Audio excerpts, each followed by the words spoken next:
Overnight, President Trump and the First Lady hosting the French president and his wife at a lavish White House state dinner. The stakes very high, huge issues on the table, including the fate of the Iran nuclear deal. Our chief White House correspondent, John Carl, has the latest on that. Good morning, John.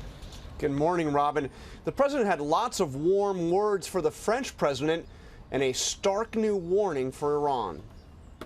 Showcasing their friendship for the world to see with air kisses, an over-the-top handshake, and lots of hugs, President Trump and French President Macron were so comfortable together that this happened. But we do have a very special relationship. In fact, I'll get that little piece of dandruff. Overnight, the Trumps hosted their first state dinner. Among the guests, some Olympic gold, plus conservative stalwarts like Henry Kissinger and Rupert Murdoch, but also Apple CEO Tim Cook, who brought along President Obama's director of the Environmental Protection Agency, a big Trump critic.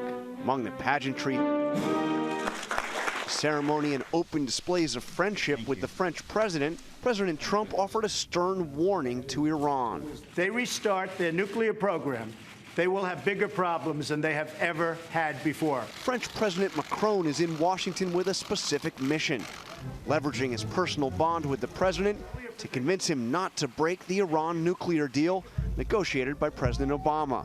President Trump called the deal insane and ridiculous, but... Are you willing to consider staying in the Iran deal? But we're going to be talking about it, and we'll see. After talking to Macron, the president seemed to leave the door open to staying in the Iran deal and negotiating an additional agreement to crack down on Iran's missile program and support for terrorism. The president also sounded more optimistic about his upcoming meeting with North Korea's dictator, even praising his moves as honorable. Kim Jong-un he really has been very open and I think very honorable. The president insists he's made no concessions and that the North Korean dictator must denuclearize.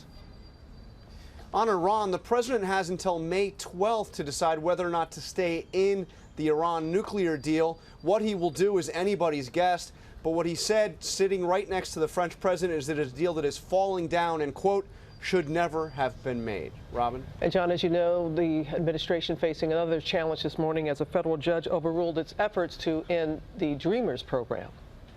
This was a big setback to the president's plan to end DACA. The court said that the DACA had to remain in place, at least for now, saying that DACA's rescission by the White House was arbitrary and capricious because the department failed to adequately to explain its conclusion that the program was unlawful. Most significantly, the court said that they have to now begin taking new applications for DACA. The White House has 90 days to respond. Yeah, I'm sure that they will. All right. Thank you, John.